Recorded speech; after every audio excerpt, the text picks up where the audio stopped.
আসসালামু আলাইকুম। তো আজকে আমার কাছে একটি ফোন আসছে, সেটার মডেল হচ্ছে স্যামসাং গ্যালাক্সি A03 কুর। এই মোবাইল ফোনের সমস্যা হচ্ছে ফুল শট সেটটা কিন্তু চালু হয় না। তো শটটা কোথায় আমি আপনাদেরকে একটু দেখাই।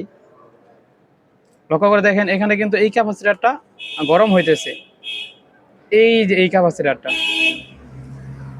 তো দেখেন সেটটা কিন্তু চালু হয় না। এই যে দেখেন, এখন এই ক্যাপাসিটারটা আমরা এখান থেকে তুলে দিব।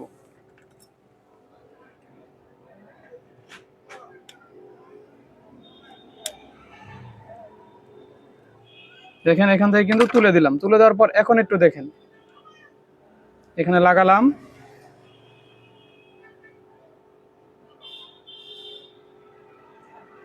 সেটা মনে হয় চার্জ একদমই কমে গেছে, যেহেতু শর্ট ছিল।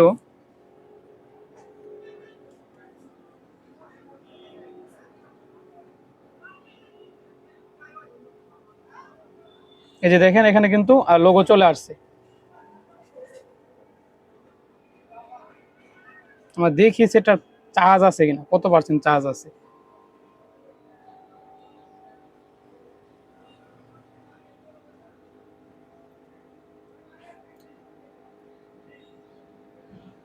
চার্জ আছে 47%, তাহলে সেটা চালু হওয়ার কথা।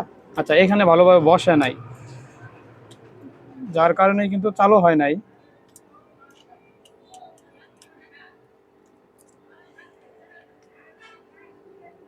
এই যে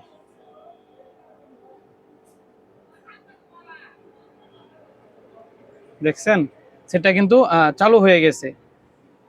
আমাদের সমস্যাটা কিছু এখানে জাস্ট ছোট্ট একটা কম্পোনেন্ট কিন্তু সমস্যা ছিল, থাকার কারণে কিন্তু ফোনটা চালু হচ্ছিল না। দেখেন এখন কিন্তু সেটটা সম্পূর্ণ চালু হয়ে গেছে।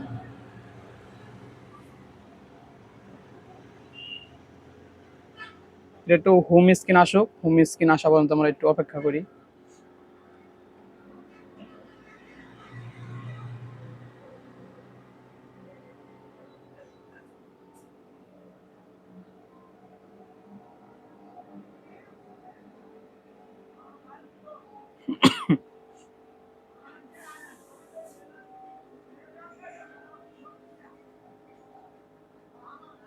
এই যে দেখেন, সেটা কিন্তু এখন সম্পূর্ণ চালু।